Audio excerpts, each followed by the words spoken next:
In 2012, a team of British researchers asked the question, what would happen if we treated 20 people suffering from severe depression with magic mushrooms?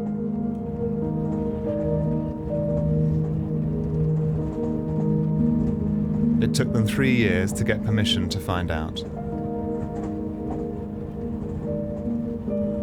I've tried, I think, maybe 6 or 8 different antidepressants and they've never worked. Maggie, I can't believe how patient she's been. 4 years ago, I realised that I couldn't go on like this. You know, she didn't deserve that.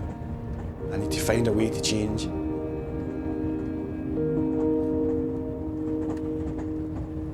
About 50% of people don't respond to antidepressants, and 1 in 6 of them go on to kill themselves. So we really should be exploring every other treatment available. With me, what I've always been desperate to do is to try and find a physical reason for feeling this way. Although I didn't want to take my life, I didn't want to wake up. I wanted to go to sleep, just not have to face it again. Depression's so prevalent, everyone's exposed to it.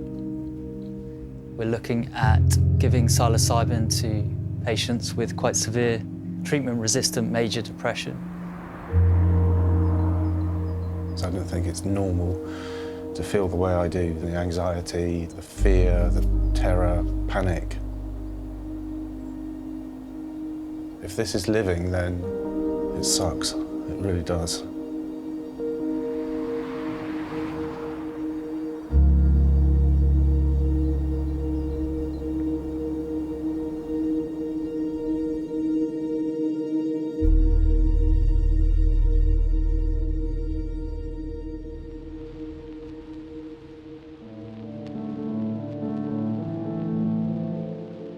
LSD was isolated by Stoll and Hoffman in a Sandoz pharmaceutical company of Basel, Switzerland.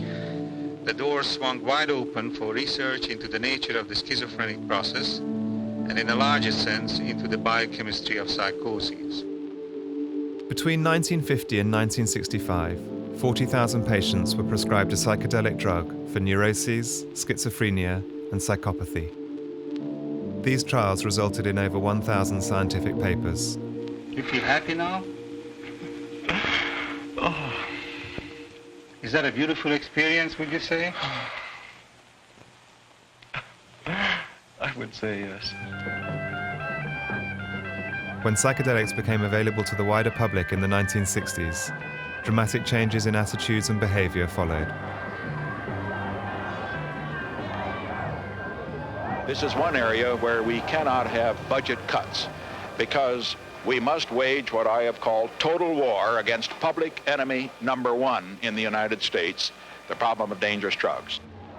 In 1971, under pressure from President Nixon, the UN declared that all psychedelic drugs should be classified as Schedule 1.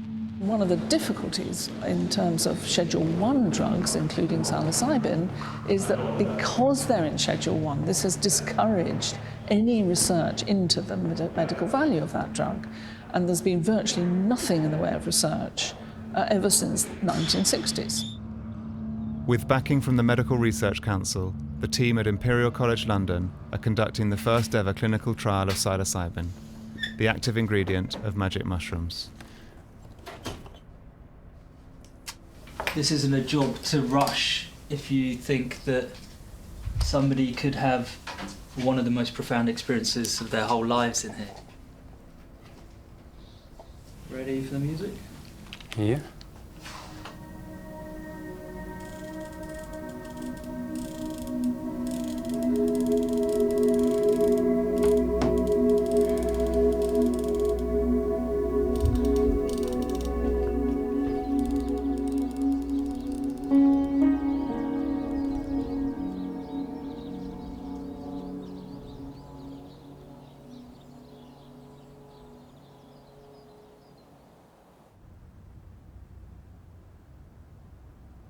That was taken, it was the winter of 2010 when it was really cold and we had a lot of snow.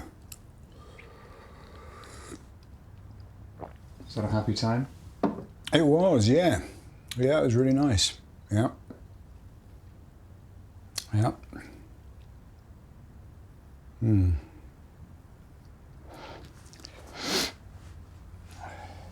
What's happening today?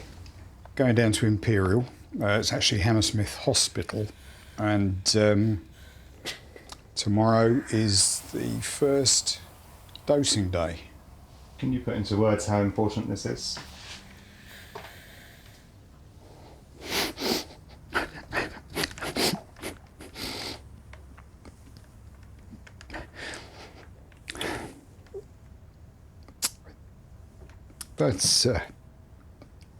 That's a tough one.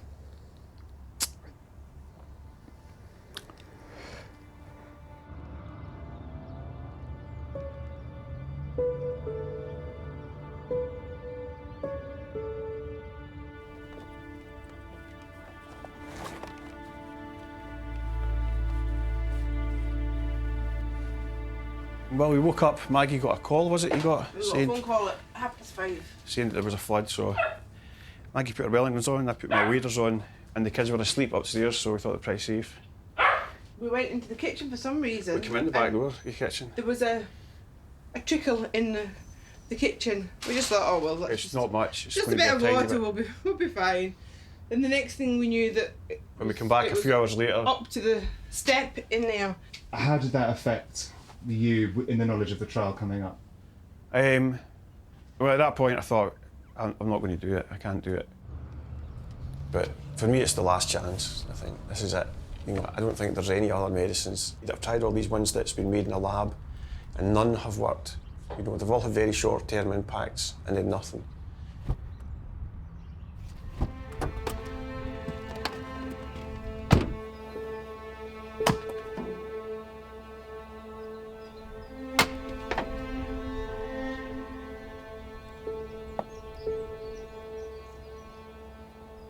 Over the past 30 years, I've had maybe 30 different types of medication, antidepressants.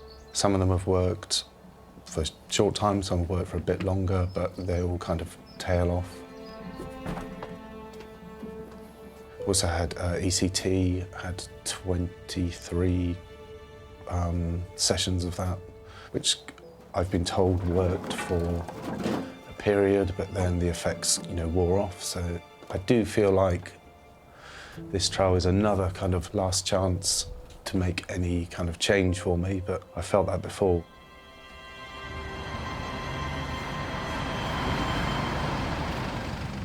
Robin Carhart-Harris is the trial lead and head of psychedelic research at Imperial College. I have suffered from clinical depression. I've been through some dark times. So I think that kind of thing helps you have sympathy for people who suffer from mood disorders in general. Psychedelics are, for me, easily the best tool that exists to study both the mind and the brain. I think it has the potential to revolutionize depression treatment, if not psychiatry.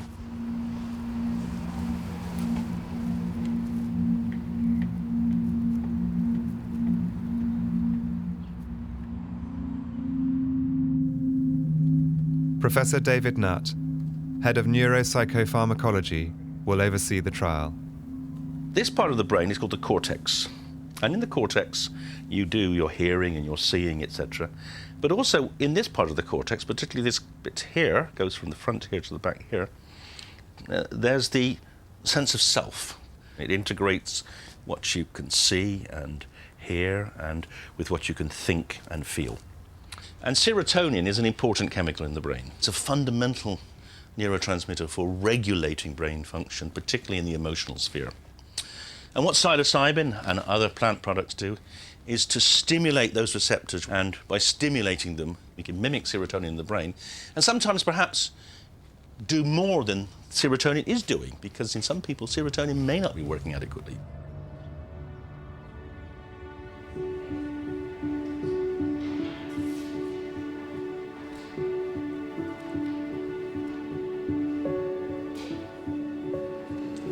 So how are you feeling? I said to Yvonne, I was nervous. It was almost symbolic for me. It was like walking from one life into another.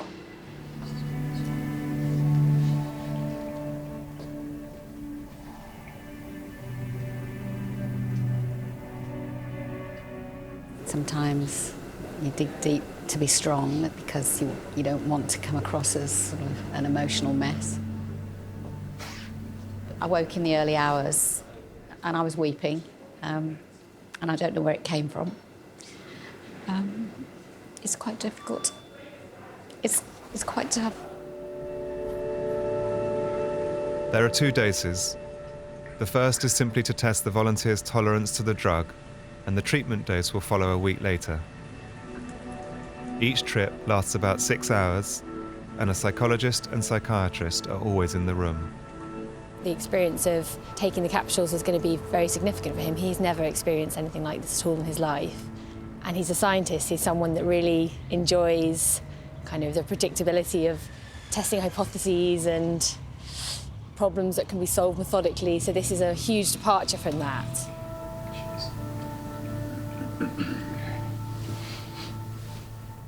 I can remember being in the doctors and feeling absolutely ashamed of where I was. You know, I worked as a scientist and as a team leader, and out of the blue, I was told that I had to work in a procurement department. And this was pretty much my vision of hell, really. There was just this abyss that was in front of me. And I went to see the occupational health nurse. Before I knew it, I was in floods of tears. I just completely broke down. And she said to me, there's something seriously wrong here. And yeah, we're what, 13 years down the road now? I told him to lighten up.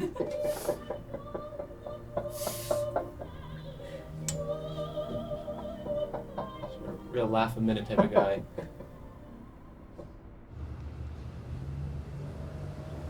I have been thinking about it quite a lot this afternoon. I'm worried that he is so different that I take a long time to catch up and he loses patience with me. So, yeah, I'm a bit concerned I'm going to get left behind. The thing.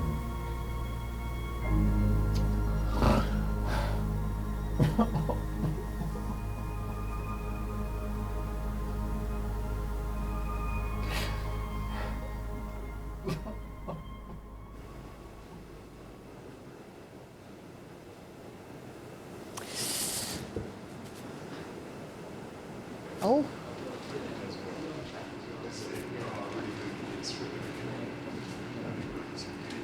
Hello. Hi. How are you? How are you? It's a little different, I think. Oh, thank you. Robin's garden. Oh, they're beautiful. Thank you very much. That's all right. Pleasure. Very powerful day. And that was 2 capsules. And next Wednesday there's 5 capsules. What are your thoughts about next Wednesday? They're probably more anxious, actually, if I'm honest, because of what came up today, and that I know that could get amplified next Wednesday. So I think there's a battle there that's not done yet. He was taken back to a very, very difficult memory, which he didn't think was a memory. It was a kind of a new experience that he was going through of having his mother on the one side and his father on the other and having to choose between them. And he went to be with the very calm, benevolent energy of his dad. And he felt the presence of his dad there. He said he actually really kind of met his dad again and felt his dad wrapped around him, could feel the knit of the cardigan that his dad used to wear. So that was a really difficult but also very positive and powerful experience.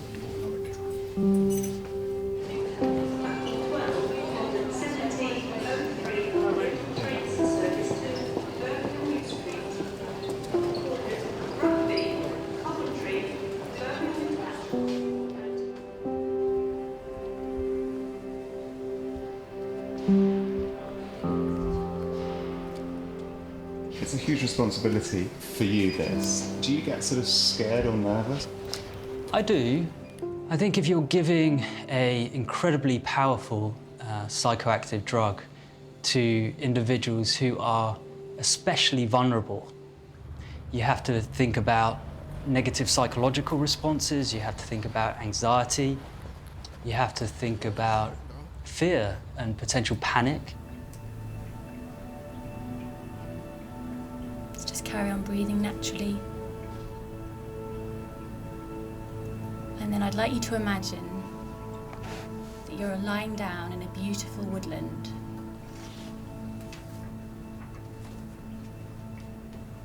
You're in a clearing.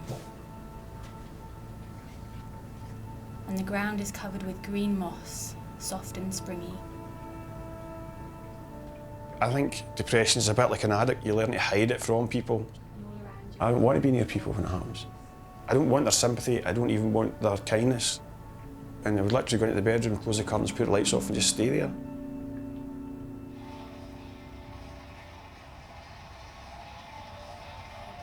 It is a big day, probably as big a day as our wedding day maybe. Because this could be the start of a new life, fingers crossed.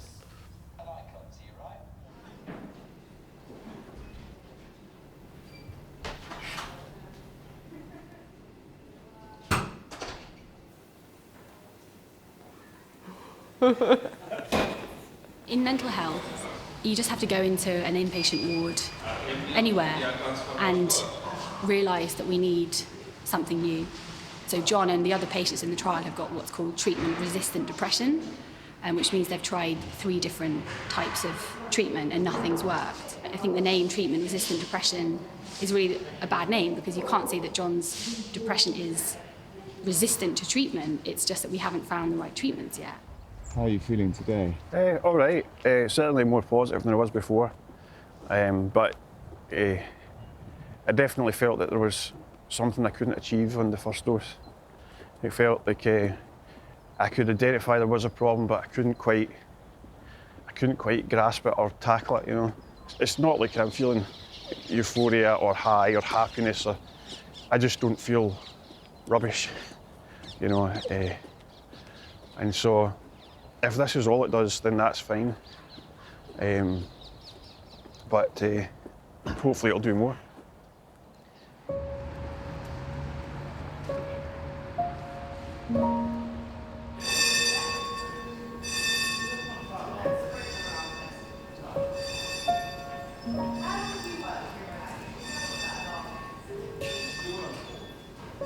I just really like to get to the bottom of it or have somebody help me get to the bottom of it. It's difficult to know what to expect. I sort of feel like I don't know him well enough as perhaps we should at this stage. So that doesn't feel ideal. It's the low dose today. Essentially, I know he'll be fine physically.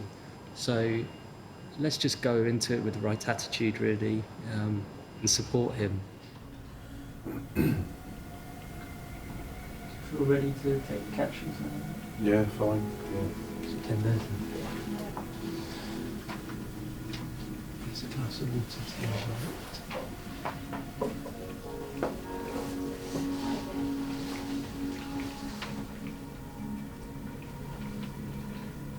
right. Mark hasn't really revealed to us why he's depressed, and I don't think he knows.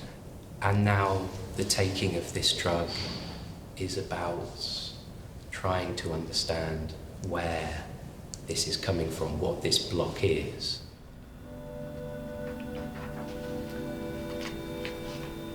I can't pinpoint a date or an event that could possibly be the cause of it.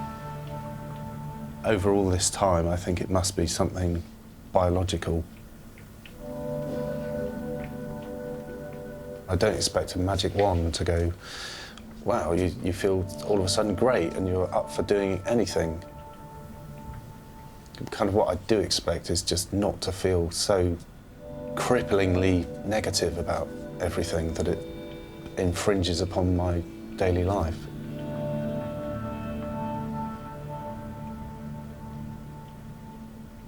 Are you hopeful? I am hopeful for Mark, because if I wasn't hopeful, that would be a problem in itself.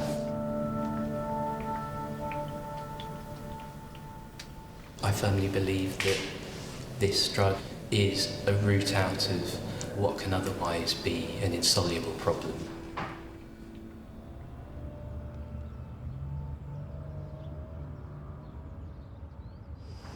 The nature of the drug effects are that they induce a kind of malleability or plasticity, so like they free things up so that you can change, you know. I think what can be characteristic of depression is that there are things that aren't conscious, that you don't realise their contribution really to your state. Yeah. That all makes, sense. Yeah. Well, I hope you have a relaxing and easy evening. If ever you're worried about anything or you just want to ask about anything, you can give me a call. Okay.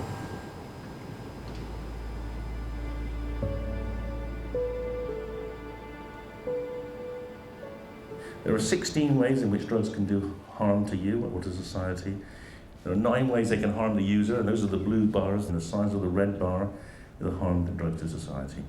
So alcohol is the most harmful drug in Europe and the UK, and the reason for that is the size of that red bar. It's not the most damaging drug to the user. Beyond to the right, then you have heroin and crack and methamphetamine. They have bigger blue bars. And the drugs that the media get hysterical about, they're on the right-hand side. They're ecstasy, LSD, magic mushrooms. They have virtually no harm to society and considerably less harm to the user than alcohol or tobacco. Making these drugs illegal stops people researching them. Even though the UN conventions say, we're perfectly happy for you to carry on researching them, you just have to comply with the regulations. No one has managed to get through those regulations to do clinical trial of LSD in 50 years. What do you think does have to happen in order for decriminalisation to happen in the UK? Like, is it with a politician, or is it with the research? Is it with the people? What has to happen is we've got to have a completely public debate, and you've got to hold MPs up to account when they are either not discussing this or talking rubbish about it. And the media too, when people are lying about the harms of drugs, you've got to challenge them all the time. Baroness Molly Meacher has spent 10 years as a crossbencher in the House of Lords, campaigning for the liberalisation of drug laws. UK governments tend to be very conservative on drug policy. Much more conservative than many Western European countries and, of course, the vast majority of US states. And that's something to do with our media, I think. They've been very hostile to reform in this area, which is probably something to do with the conservatism of the British people. So where are we off to now? I'm going to go and pick up the capsules. It's the second dose now, so this is where things get even more interesting. It's going to be quite a high dose, 25 milligrams. And why are they down here? Hi, Matt, how's it going? You all right? Let's get the key out. Sure. So the drug has to be stored securely. In order to do research with Schedule 1 drugs, we need a Home Office license. So it's stored in this secure area in a locked safe that's actually bolted to the wall. What exactly is this? This is psilocybin. So this is the psychoactive ingredient in so-called magic mushrooms. How does that compare to a sort of recreational dose? It's quite a high dose, actually. 2.5 grams of mushroom material, or hundreds, a couple of hundred little Liberty Cap magic mushrooms. So anyone doing that, you'd consider really taking quite a high dose. So yeah, there's no messing about.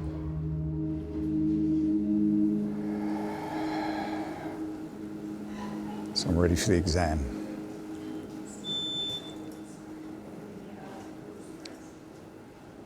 You can't go on living like you have done for the last 20 years because it doesn't get better, it does get worse. Yeah, when I think back to late November last year, that was about as bad as it had got. And that scared me.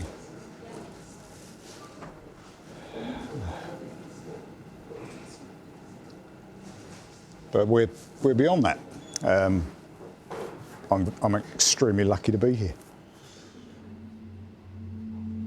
It's a bit showery today, isn't it? Yeah. Very nice. Yeah, it was lovely and blue, wasn't it? First thing.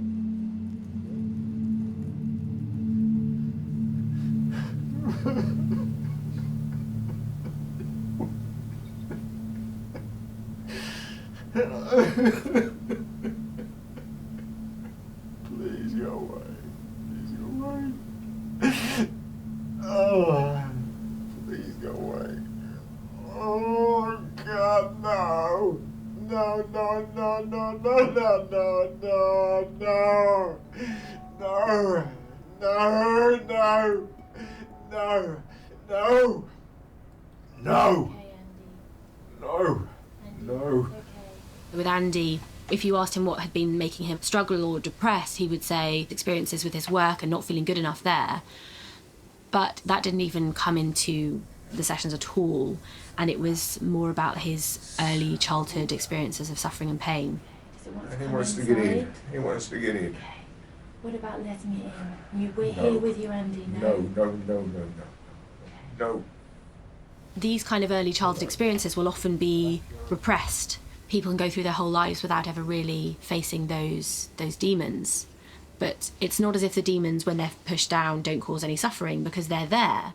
It is so evil. Just let it be here and see what it's here to show you, Oh, knowing that you're safe. I really want to go away. I want to go away. I want to go away.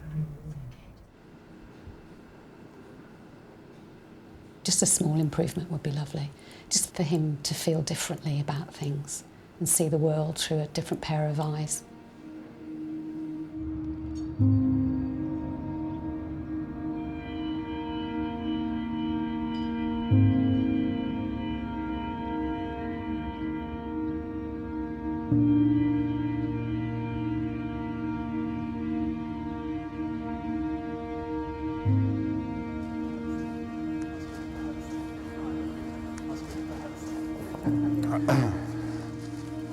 Hello.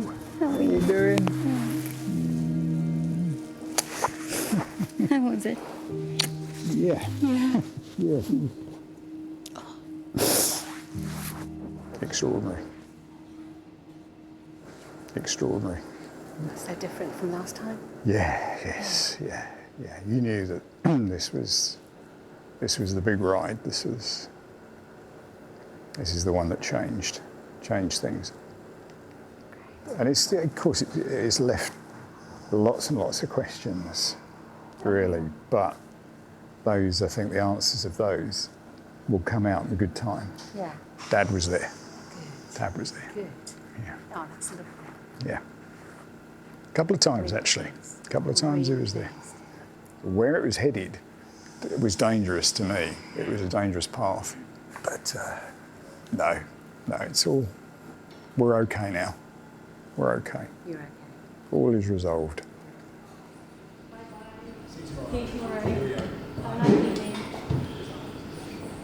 I could feel that he was suffering so much, but I could also feel that it was really important for him to be suffering. So I was kind of pleased in a weird way that he was going through it, thinking, yes, now we're getting to the stuff, this is what's been causing you so much suffering, so we need to get it out. And he was really in a battle with a large, dark, evil force that he associated with his mum.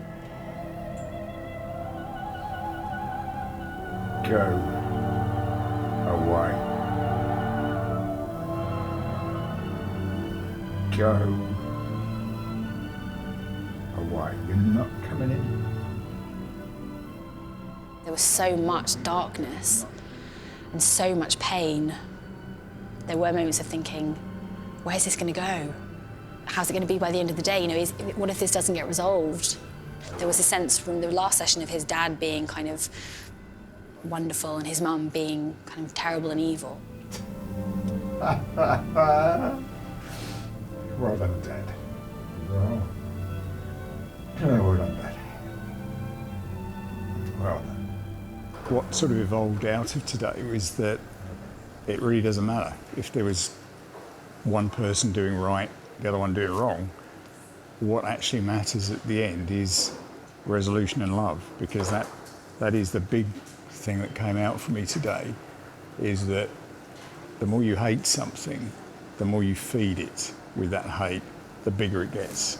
And that's what's been going on. I've been feeding this thing, it's been consuming me. And now I've got to the realisation that if I stop feeding it with hate, it evaporates, it goes away. Yes. Oh, yes, yes, yes. Of course it is. Are you out?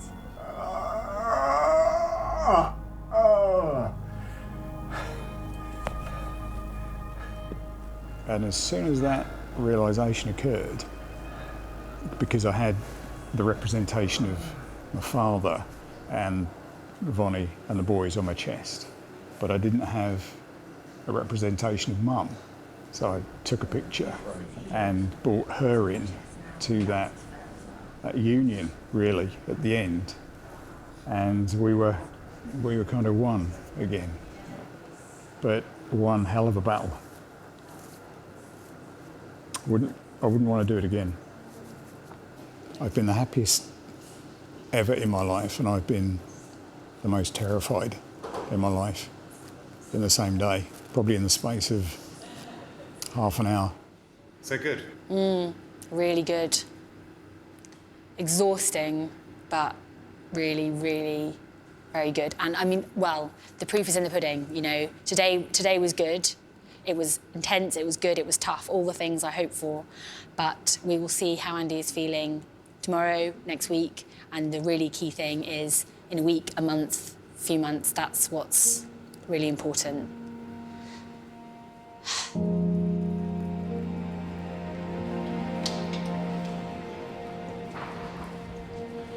Hi, yeah, good to see you. How you doing? All right. Yeah, we're all right. Yeah. My mind's been racing about, you know, what could be it, what could be this, or what could be that. And I had lots of different sort of nightmares about. You have had some. Oh yeah, but more about what it could be that's coming this time, you know. I think we should get into the room well ahead of time and settle down, and we'll talk to the others. Mm-hmm. There you go. Feel all the last time. No.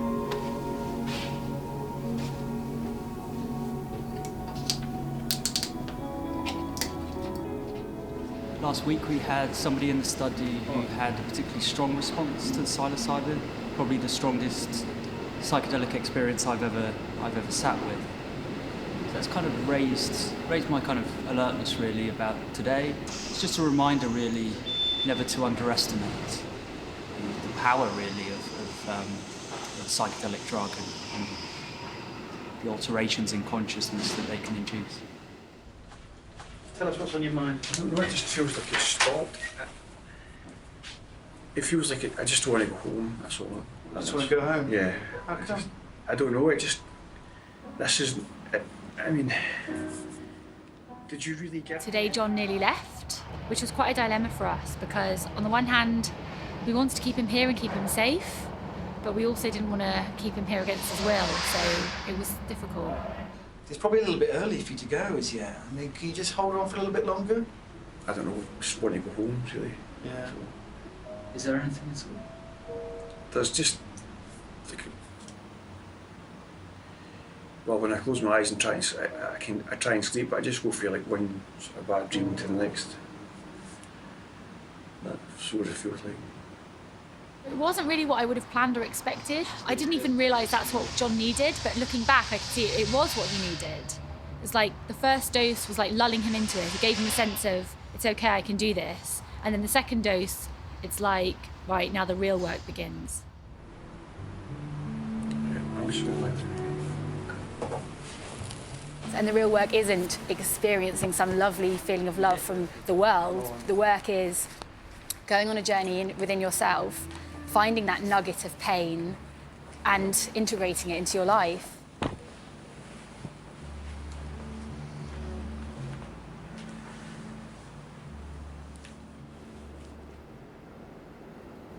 I'm really hoping and praying that it has worked. Up until now, with John being ill, I've been mum and dad to the kids. And now it might be that I can share the load again, and it won't just be me, it'll be me and John together working as a team like we used to do all those years ago.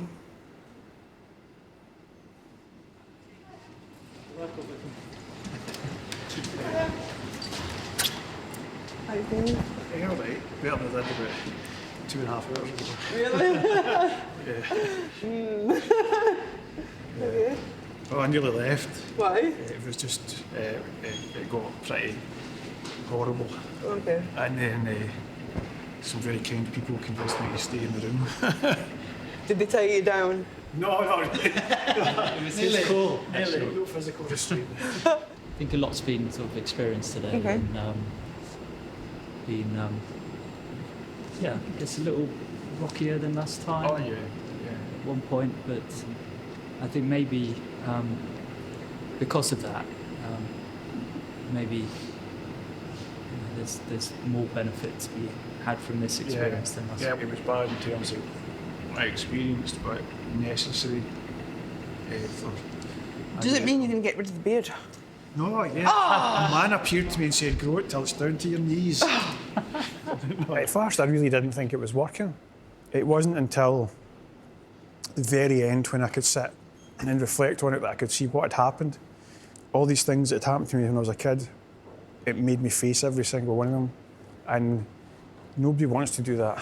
But yeah, so it was an extremely horrible afternoon, the worst experience in my life.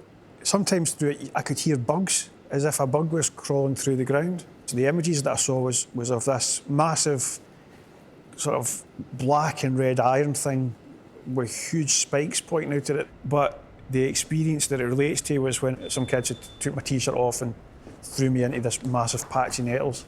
And I was beat with hawthorn branches. And the bugs that I heard were the bugs that I heard when I was on the ground afterwards crying. The sharp spikes on the big black and red thing were the thorns on the branch. It was almost like absolutely everything was trying its hardest to say, this is the problem. You know, it makes me feel that depression is a way we cope. As a kid, we build up psychological protections for ourselves around about these events, right? But at some point in your adult life, we have to come to terms with that and deal with it. And there is no natural part of life that we have in modern society that allows that to happen. Counselling doesn't do it, antidepressants won't do it. But this thing does do that. It takes you straight there. Exactly what Robin promised, it will take you to a dark place. Whatever the problem is, it will take you straight to that. And you have to decide there and then whether you're going to be a victim of that for the rest of your life or not. John. Sorry. How are you doing? Yeah, much better. Oh, brilliant. That's good to know. What was astounding was it wasn't some external spiritual force or it wasn't someone's counselling technique. It's your own self that does the healing in the end.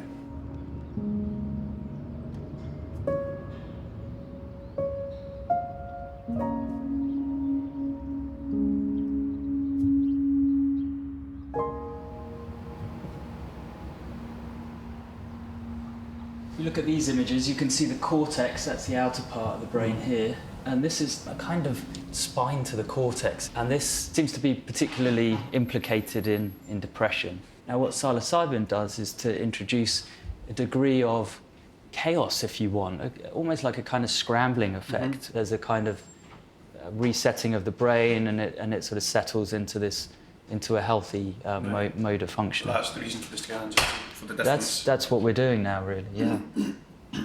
It's really interesting.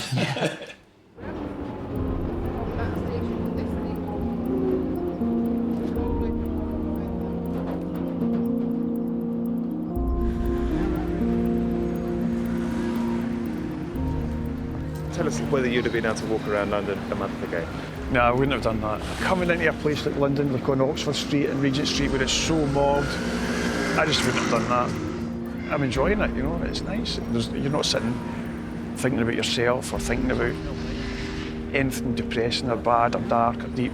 It feels good, it feels there's like a lightness, you know. In fact, it is like a burden's been lifted, that's what it feels like. It's as if someone's just come along and taken away everything that was weighing you down.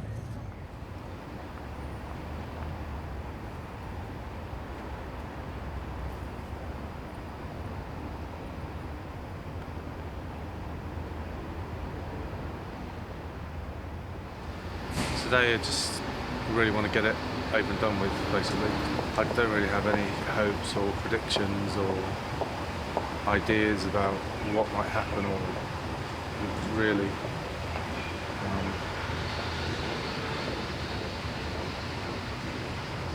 Let's just get on with it, really. Yeah.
I feel really tired, hungover, massively abnormal feelings for me that I'm not sure if I've ever experienced in my adult life. Do you feel like it's something that you want to work on?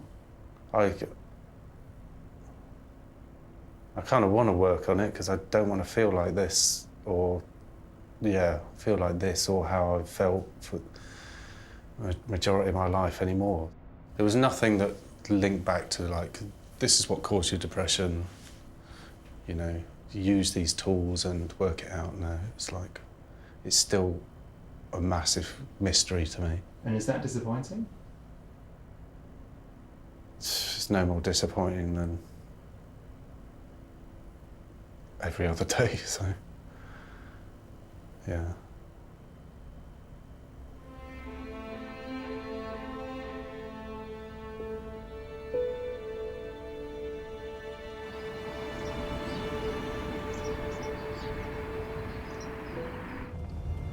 And how old were you when you came here? Just trying to think. I know the first Christmas I had a red trike. So I'd got to be 3.5, I think.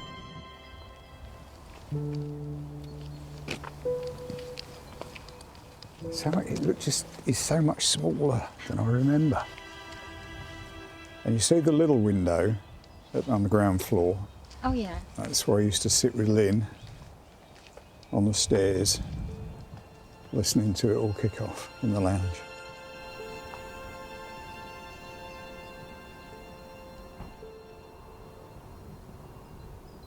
Going into the treatment, I thought, is it going to be the sort of conflict I had at work, or is it going to be the family? Strangely, I've not even thought much about what happened at work. Although it was momentous, you know, for me then, it's automatically sort of just drifted back to what went on in that house down there. That's where the damage was done. Just give me a minute down here.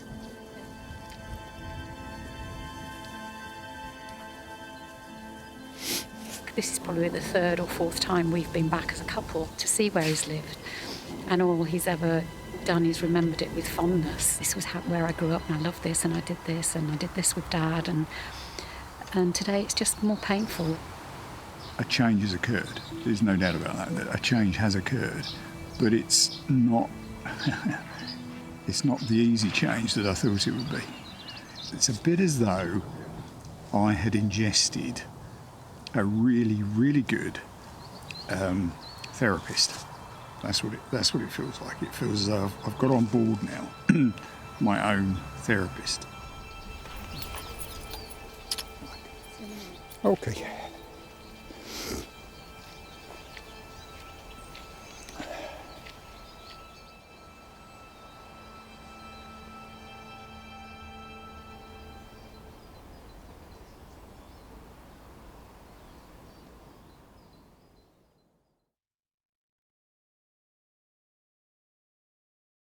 Cheers. Thank you so much, and thanks for everything. Really. I know it's work in progress, but you know, I think things are moving in the right direction. I'm not sure whether it's correct or not, but the way I look at it is that I've been unhappy for so long that I think that unhappiness has spilled, obviously, into my life and my relationships. And I think there's a residue that's got to be dealt with. But the other thing was this awful image that I had with the smothering.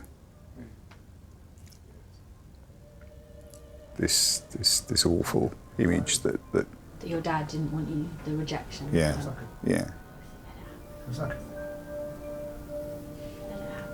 Trying to sure that I can pull it over me.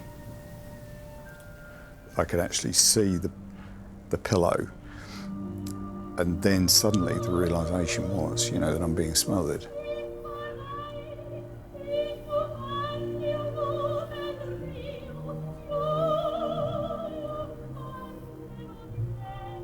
Oh no, fuck, no. You're safe here with us. No.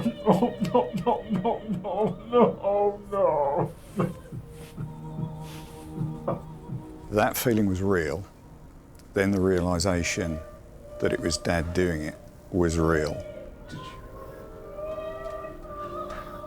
No. Did you really not want me that badly? All I can remember about my dad is good, and that's why I think I can't ever imagine him, you know, wanting to dispatch me with a pillow. So I've got lovely memories of getting up at sort of 4:30 in the morning and going on his milk round. You know, there's crystal clear images of those times that are really pleasant. Your mind will allow you to remember those things, those positive memories. Yeah. Anything that is confusing or conflictual might be something that you want to keep away from your memories and your conscious mind. Yeah. Okay. For you? Often in a psychedelic dose, the person will experience the same fragility, vulnerability, overwhelming horror as they did as a child. So I think that's what happened with Andy. He was stripped of his defences as an adult and taken back to that vulnerable place. What was real for Andy was his fear of annihilation and huge sense of rejection. And that theme of rejection is something that has plagued him his whole life. So that feels like it's really clinically significant. Bye now. Bye. I wish that I would be able to work as his therapist and that it could be a longer course of treatment and that we could perhaps have another dosing and keep working on a process, because then I really feel that huge breakthroughs could be made. I hope that from this dose there will also be a significant improvement, but I think for kind of lifelong change, I feel that further therapy and further dosing sessions would probably be required. Finish. Yeah. Should we head out and look? Yeah. One of Mark's major problems is not his depression, but it's the fact that he doesn't know what he wants, and he wants other people to sort of help him and to tell him sort of what to do. We've really tried to encourage him to try and work out a little bit what he does want from life, but he still reports feeling quite lost. And so it's a delicate balance really, but in the therapy I think will be all about trying to get him to have a greater sense of himself and what he wants.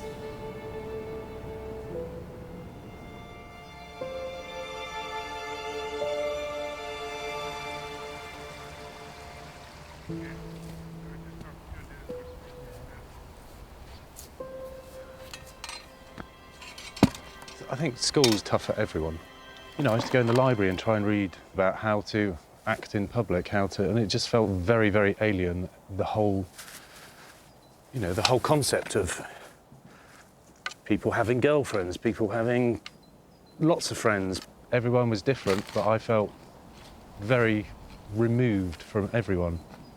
I went to the doctors. He said, go to Amsterdam. I was like, mate, I'm 14, this is 1984, you're telling me to go to Amsterdam. What are you expecting me to do there? Because all I knew about Amsterdam, well, clogs, Anne Frank, prostitution and drugs. And I didn't think he was telling me to go to the Anne Frank Museum. And I thought, that's my GP. I've been told by doctors, this is what it's going to be like. Nothing's going to change, you're going to be like this. And then we start thinking, well, actually, what's the fucking point, really? Thanks for that.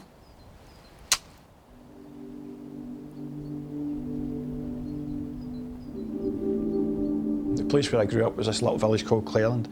I can still see the field and the hawthorn sort of hedge where it all took place. I could take you straight to the very place.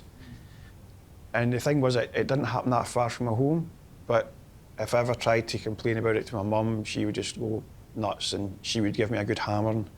And then when Dad came home from work, he would come in, even if you were sleeping, you would get woken up and you'd be given another hammering, That was, I think, when I really started having sort of emotional problems, I think, as a kid. Of course, when these things are experienced, they can't be unexperienced, can they? The typical response is to try and forget them, and try and repress them.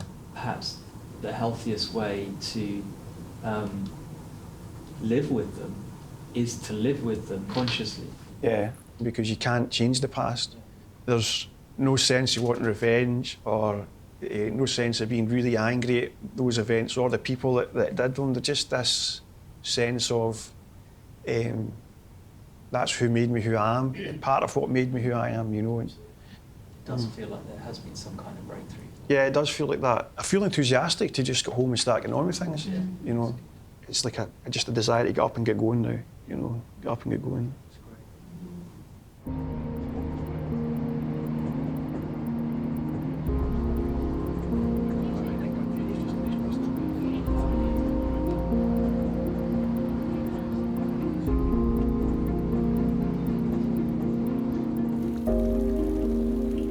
John, Maggie and their children are sharing a single room in a hotel while their home is being renovated after the flood. Hiya. Neil, how are you? All right, Neil. Did you have a nice time at Amy's? Yes, thank you. Happy birthday. Thank you.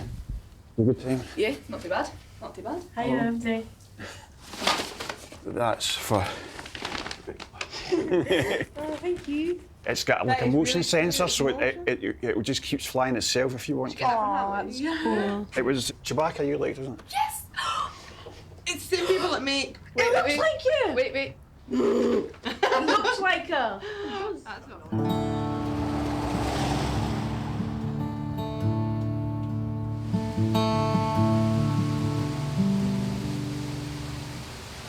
Is there the mink in the tree?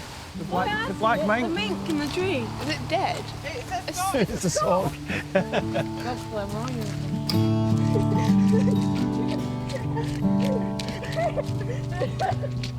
First time we came up here, they were running up like this way ahead of us. No, we had the dog. We did? When you went up the dog. Yeah. When was that? A long time ago.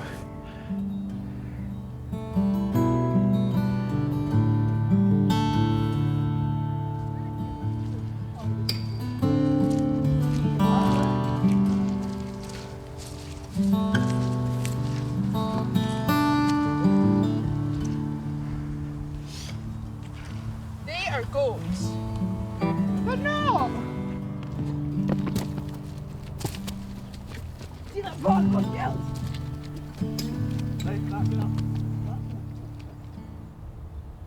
I've not done this since the depression got bad. And it feels nice. It feels good. Well, I think it feels good. It's a bit weird. It's not normal anymore, is it? No. But weird sounds negative. I don't think you mean that, do you?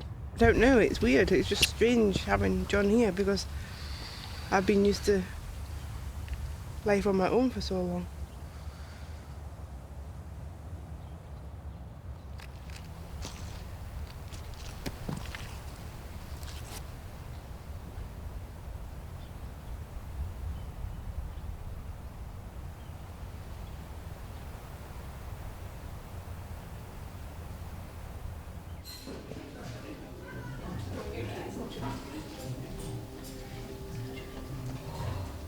Apparently, that if you take the full magic mushroom, you die within 6 days. No, you don't. That's what McEwen's said. The thing that you do need to remember is that there are some dangerous mushrooms that look just like it, so it's not a good idea to go out and pick them. The reason it works is because there's a bit of your brain sort of like along here in the middle, and so when you've got depression, that bit, it sort of becomes really bogged down on negative things all the time. And so what the drug does is it kind of shakes it all up and then lets it resettle in a different way. But the first time I took it, it felt quite nice.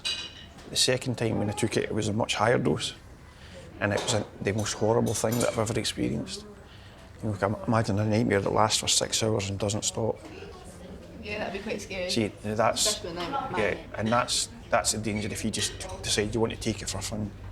You don't know. I was lucky that I had doctors round about me who could make sure nothing bad would happen.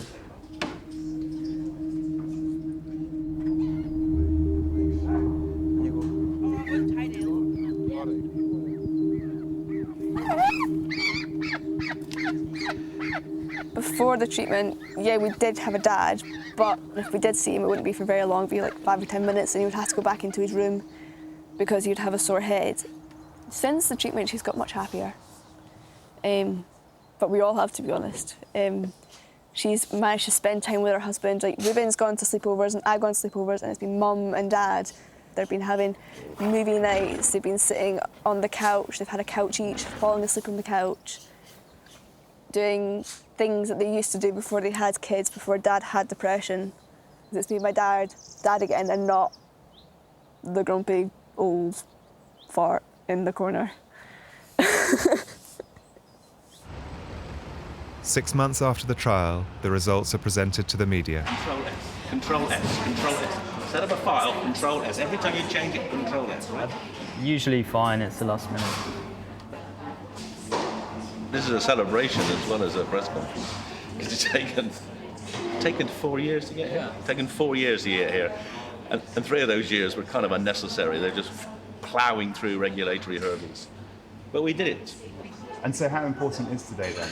Today's the birth of a new era in the treatment of depression, I would say. It's the first depression trial with a psychedelic drug. So it's landmark stuff.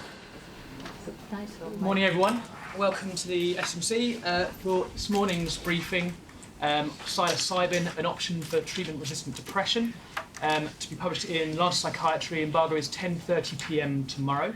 The average duration of the illness in this sample was 18 years, so many of the patients have had depression for actually most of their adult lives, yet 8 of the 12 were essentially depression-free 1 week post-treatment, and 5 remain depression-free 3 months post-treatment.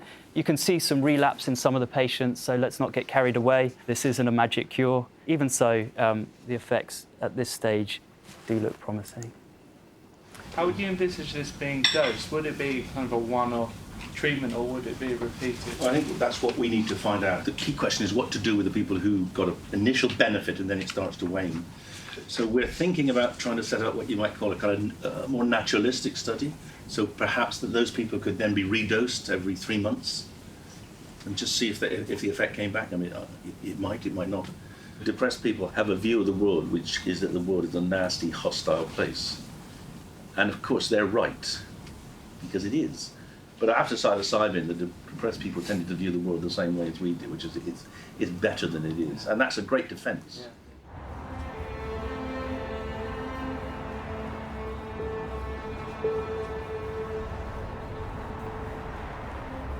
What would be the process for a drug like psilocybin to move from Schedule 1 to Schedule 2? What are the sort of reasons that it isn't happening? Yeah, I would say a major reason is because of the United Nations conventions and the schedules under those conventions that a country like the UK tends to follow. And those conventions very clearly includes psilocybin within Schedule 1. So to move against the UN conventions, you really need some strong evidence. So it's a sort of chicken and egg situation. If psilocybin were put into Schedule 2, this would make it much easier for researchers to get hold of it, to get a license. You know, the whole thing would be freed up. You'd then have lots of research. And if it showed that psilocybin really helped people with depression, you'd get change. But getting that research to happen while these drugs are in Schedule 1 is very difficult.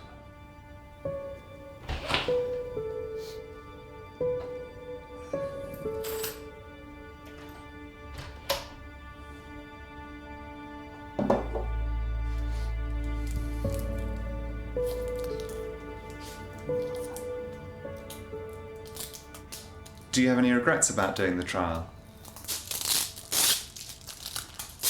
I suppose really only in that what it revealed to me. I think with a high dose, the experiences were profound and pretty dark. It introduced me to the fact that something really nasty could have happened in my childhood. And you can't kind of unthink that, but it kind of leaves you with the feeling of, well, was that the case? Did it, you know, was I smothered as an infant? There's two sides, I suppose, that you say, well, if I'd not learnt that, then maybe the recovery process wouldn't be working, hasn't worked. Or does knowing it actually make the whole situation worse? But yeah, I'd do it again. You know, it introduces you to a possible solution for depression. It was a little bit empowering.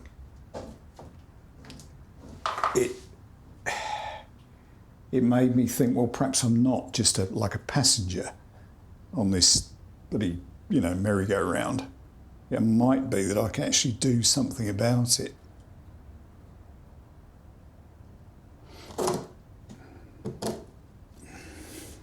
There could be a whole new way of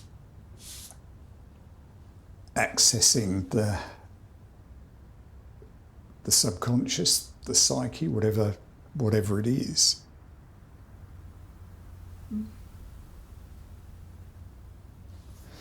Right.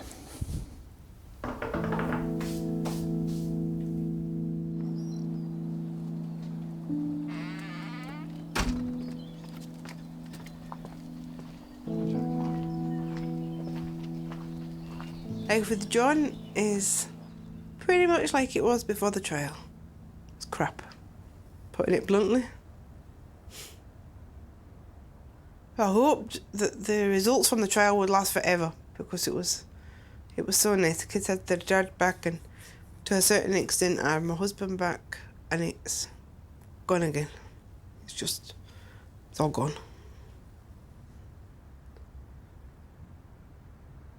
And that's my favourite one. We were just all together. It was a really nice day. It was the 5th of March, and we've not been out for a walk together since. Which is kind of sad.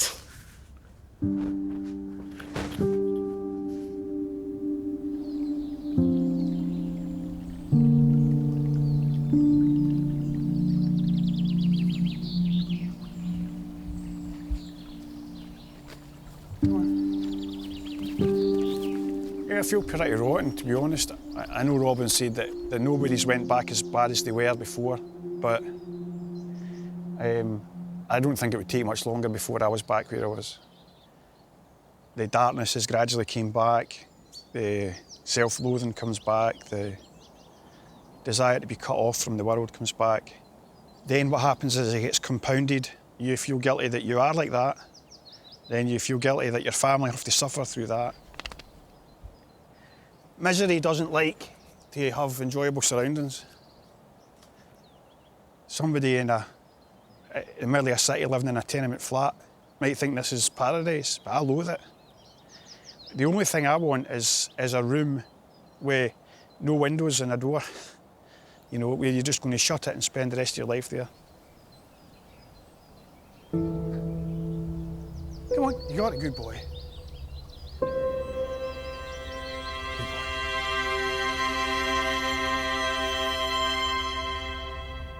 So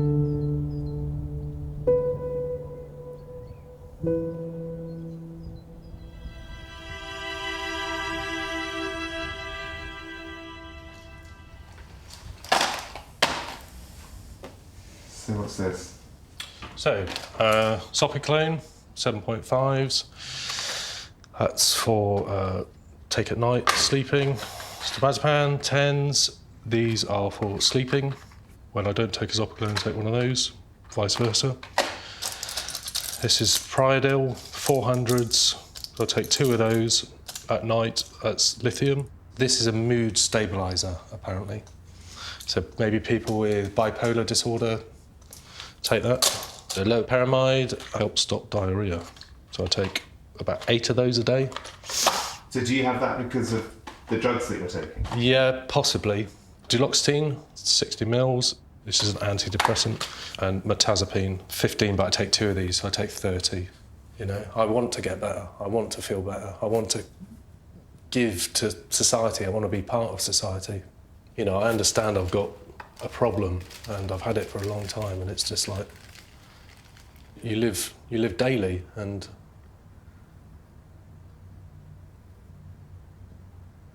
yeah, and try and hide yourself away as much as possible.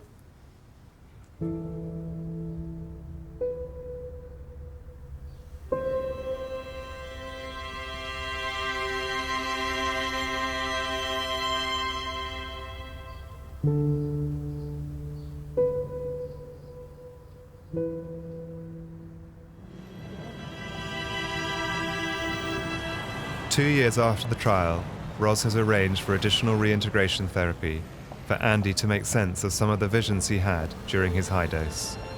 I was just locked into this belief that my father tried to dispose of me when I was an infant. And yeah, great, that's why I've been depressed all my life. So it was kind of a convenience for me to be able to blame my depression on that. Yeah. But in reality, I think that was quite simplistic, and I think you helped me, well, I know you helped me, almost turn that on its head. You've introduced a rationale that I can view the whole experience with a new pair of eyes. And, you know, the chances of Dad actually doing that are pretty remote. It doesn't stack up with anything, because it would have been something that Mum would have written in her memoirs, which is what I've got. You know, she would definitely have written something there that do you realise your dad did this? It's really, really good, because I'm not thinking, was it Dad? Wasn't it Dad? You know, if it was Dad, why did he do it? Because I thought he loved me, kind of thing. That's that thought loop has gone. I can't thank you enough, Mark, you know, for what you've done. It has been pretty much life-changing, so, you know, really, really, really appreciate it. We'll be in touch, Andrew. Thank you very much. Okay. Bye-bye. Bye-bye. Bye-bye. How was that? It was good. Yeah, I think it was a good summary of what Andrew has been going through, but also a good example of how this integration process works. In terms of the smothering, do you think that he would experience it all differently now? I think that one of the key aspects of the integration process with Andrew was to take some of the pressure out of having to find a definite answer of, was it a true memory or is it something that my mind just made up? In the event itself, what he saw is not that his father was smothering him, is that actually became a symbolical representation of his whole childhood, in which it looked like his mother was trying to present his father as a bad figure.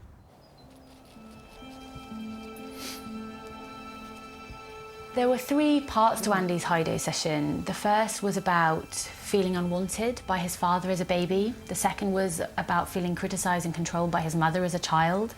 And the third was more about a healthy adult position of feeling compassion and love and acceptance and understanding.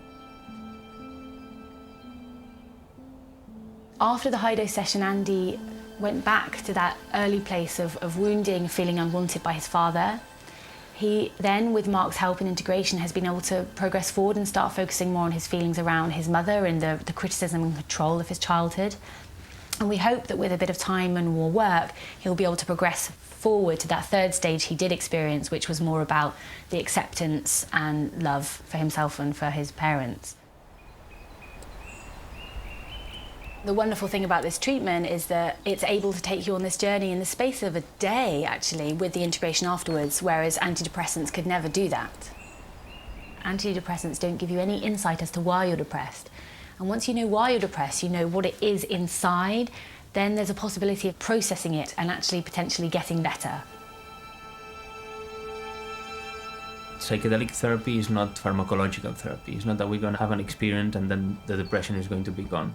The task of bridging what we learn in the psychedelic experience into changes that actually have an influence in our physical and daily life, that is the part that it's, for me, extremely important. And how to do that is something that we still don't really know. And I think that this is where the challenges for the next years in psychotherapy come.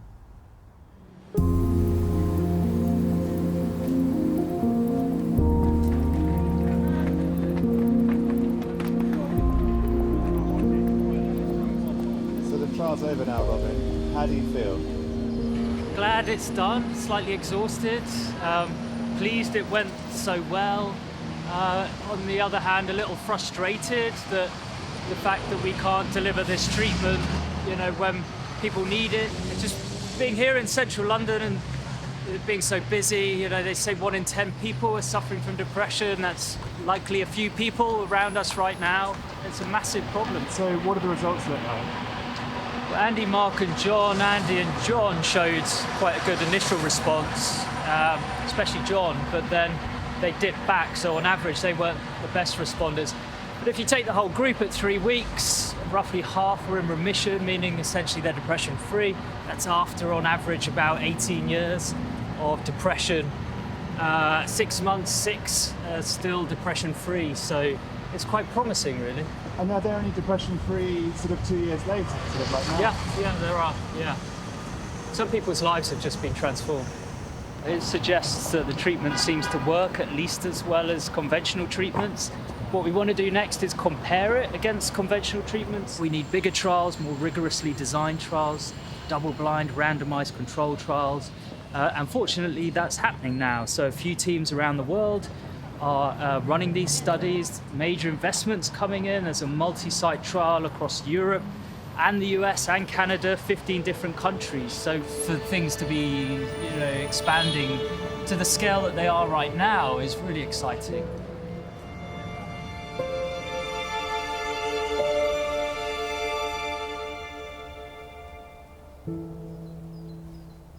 That is definitely one.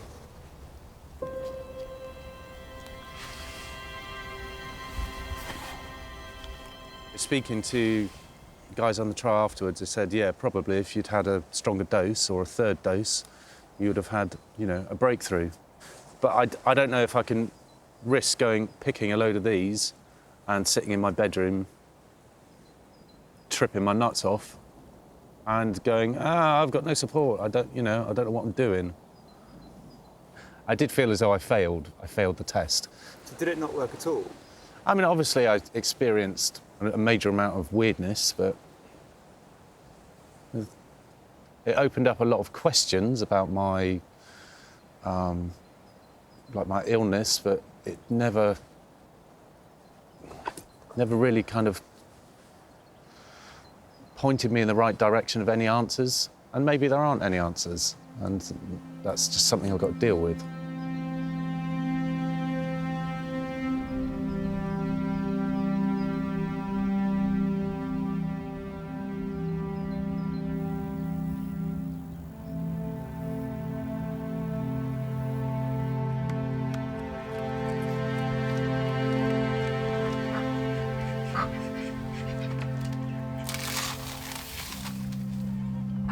So how's your dad been in the last couple of months? Well, in the past couple of months, he's not been as good as he was before, but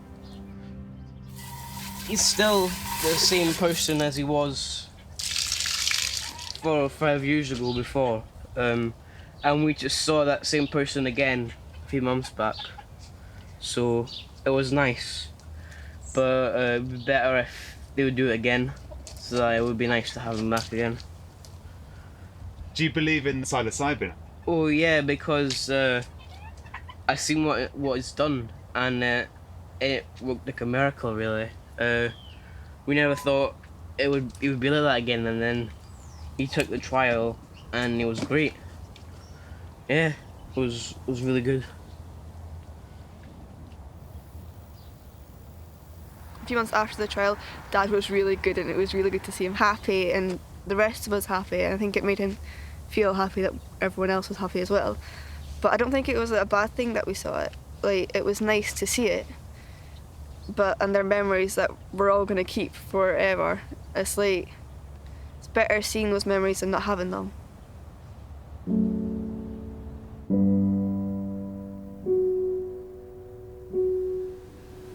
Every week, thousands of people who could benefit from interventions with these drugs are denied access.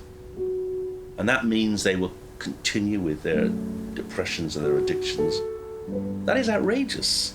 There is no need to limit access of these drugs for medical research, but the current regulations make it almost impossible for anyone to use them clinically. In some respects, it's worse than before. I know there's something out there that will help. This the frustration that I can't really take full advantage of that. Who's benefiting from that? Well, I'm not benefiting because I'm not getting treatment. My children don't benefit because I'm not working and showing them what a proper father and a proper person should be doing with their life to be a productive part of society. Other people who need help don't benefit because money's been spent on me when I could be back at work. Do you want me to do the poetry at the top? Yeah, I'm not going up there when there's a billy goat up.